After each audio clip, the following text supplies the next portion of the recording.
Thanks again to all the sponsors. Thanks to all of you for coming out.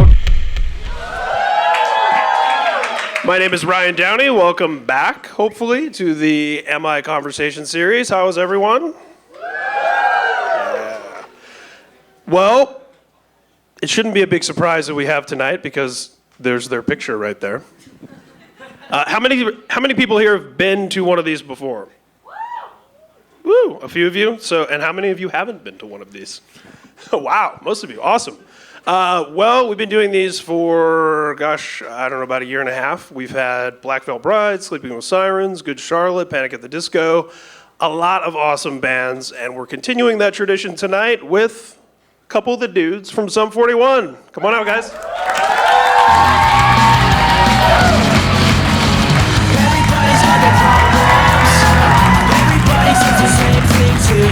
He's trying to do the pro wrestling thing, like the...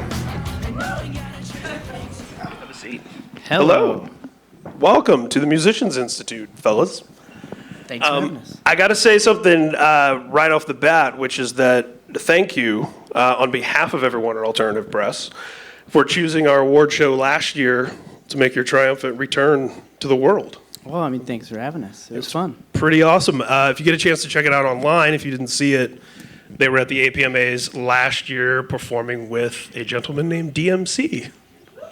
Yes. Which was awesome. That was really cool because it was like a childhood fantasy, come true. Yeah. Some DMC.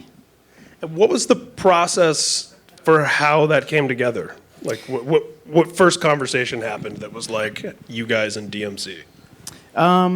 Well, it's something we've wanted to do for a long time.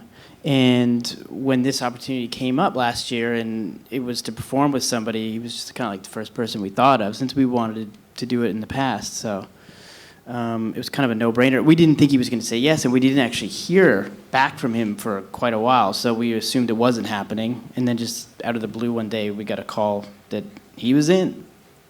Now, how hard was it to nail down songs? In terms of because there's so many Run DMC songs you would want to do. I think, well, when we first were starting out, we used to cover King of Rock on our own. So this is like 1997, 98. We were doing that in our show already. It was like pre-Fat Lip. That's kind of like how we got into trying to incorporate rap into it because we were doing it with covers. So when we were going to do this song with DMC, it was kind of, again, no-brainer. It's like, well, let's go do King of Rock. It's our childhood dream come true. We're doing it with DMC now.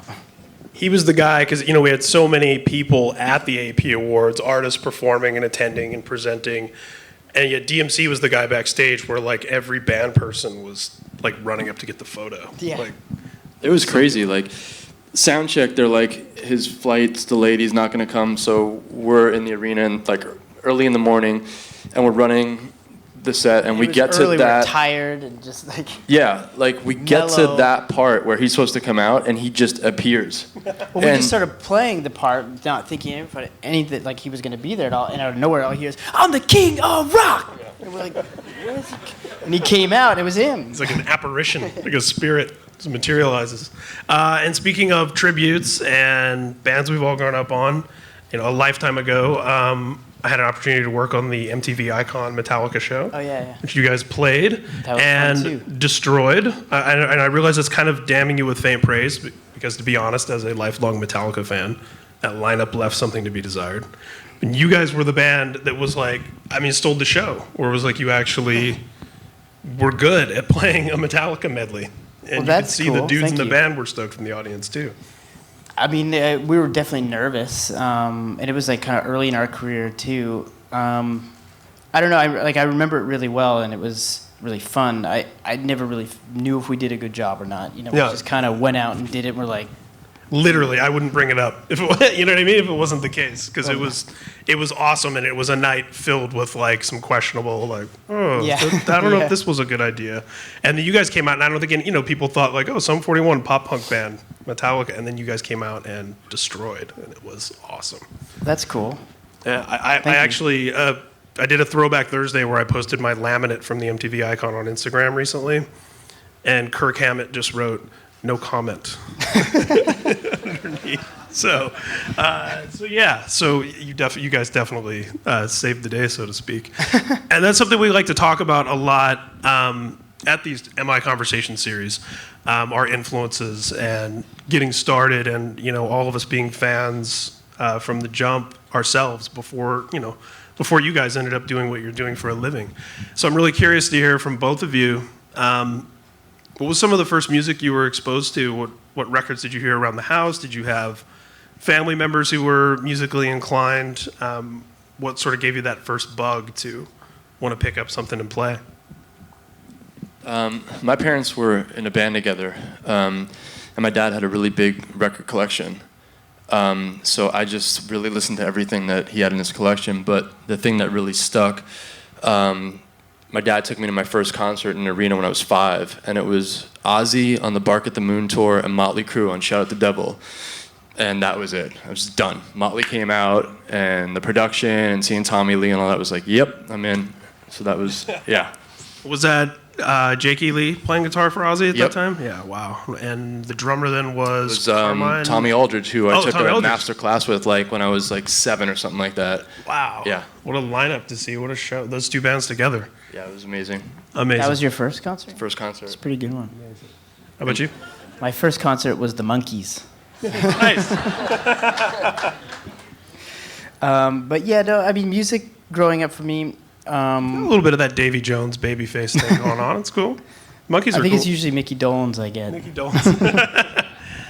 But yeah, it was like sort of the usual, it was the Beatles, the Stones, Rod Stewart, Cheap Trick is what I really remember. It was those 4 from my mom.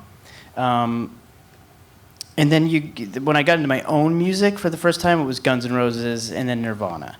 I mean, for rock music. I mean, right before that, it was Run DMC and sort of like the popular rap at that point, Yeah. late 80s. And then Guns N' Roses came out, and that's what turned me into rock. Man, that Guns N' Roses Metallica tour that they did that Yeah. was legendary, that Faith No More opened, they very famously wanted Nirvana to open that. And Nirvana was in that, we're too cool Yeah, for the big metal bands. But what a tour that would have been if that would have come together. So how did you end up at a Monkees show? I guess they did a reunion in 1986. I was 6 years old, and One of them didn't do it, right? yeah, Peter Nesmith. There's always the guy that's There's always too one cool. guy. Yeah. Well, because he's an heir, right, to the Whiteout. Yeah. So he's got $300 million. Right. Doesn't need the reunion money.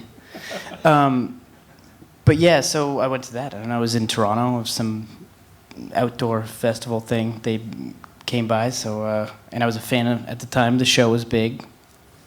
This was a show about a band that was on originally It was in on the 60s. 60s, 70s. Yeah, late 60s. But then MTV would rerun it in the 80s, and so it had this Yeah, resurgence. It was and- big when I was a kid. Yeah, same here. MTV used to show that and The Young Ones right around the same time, yeah. which was hugely influential. We didn't have on me. MTV in Canada. Much Music. Yes, we did. Were the Monkees on Much Music? No, it was on a regular channel. Oh, wow. So it's interesting that revival coincided Yeah. in both places, yeah. We had The Young Ones here, which was a British sitcom. Oh yeah, what am I talking? Of course we had the young ones. But it wasn't on. It was on a channel. That was the first time I heard Motorhead. It was Motorhead. Oh, yeah, played. yeah. They would have band I Madness remember was that, on the yeah. show, and yeah, so awesome, so awesome. So how did obviously you're Tommy Lee for you, playing guitar, singing? Where did that come from? Who really got you?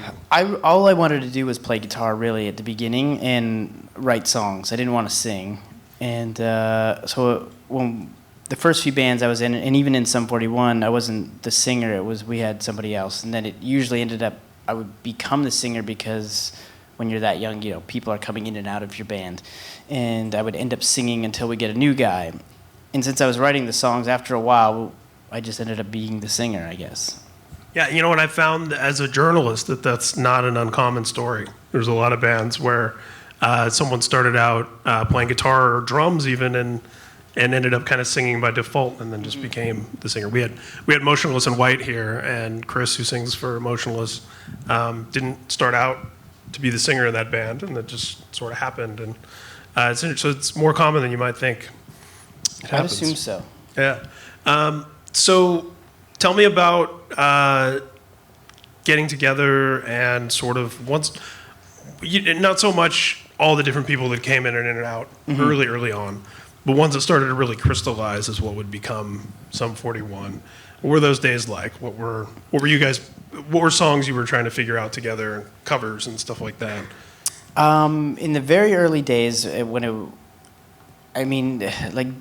took 4 years for the lineup that everyone, first saw, like in Fat Lip. It started out with Steve-O and I, and then that was like that for 2 years with some other people. And in those days, our biggest influences was NoFX and Pennywise. According to the internet, you were a NoFX cover band originally. I know, that's not true, though. Yeah. We just liked them a lot. Yeah, we had, when Panic at the Disco was here, according to the internet, Panic was a Blink-182 cover band. It was the same thing. They were like, we just liked Blink-182. Yeah. Yeah, so, Wait, so everything on the internet's not true? Pretty much. Is what we're learning, okay. But yeah, and then Dave came into the band around 2 years later, and we were still sort of into that kind of thing. But Dave was also into Metallica and Rage Against the Machine. Those were his two bands that he really liked, and we liked Iron Maiden and Metallica. So we started incorporating a little bit of the metal stuff, mostly as like a joke thing, which is like our Pain for Pleasure kind of metal stuff that we were trying to bring in. And then after we'd done that, and we felt like we were doing that successfully, we were bringing in this kind of metal thing that was actually working. We were playing it in our shows, and people were seemed to think it was kind of cool, and we didn't see anybody else doing it. And then we also liked rap music, like Run DMC and Beastie Boys, so started incorporating those songs. And then Cone came into the band in '99, and that's also the year we got signed and started making records. So we put all those influences on our first thing called Half Hour Power, and it's sort of like that was the beginning of sort of shaping of what we were going to do and what we were going to incorporate. And I think there's kind of a mistaken perception with some fans that was your debut album, but it was really kind of a Yeah, there's only glorified 6 EP. songs on it, Yeah. with a few instrumentals and stuff like that. But yeah.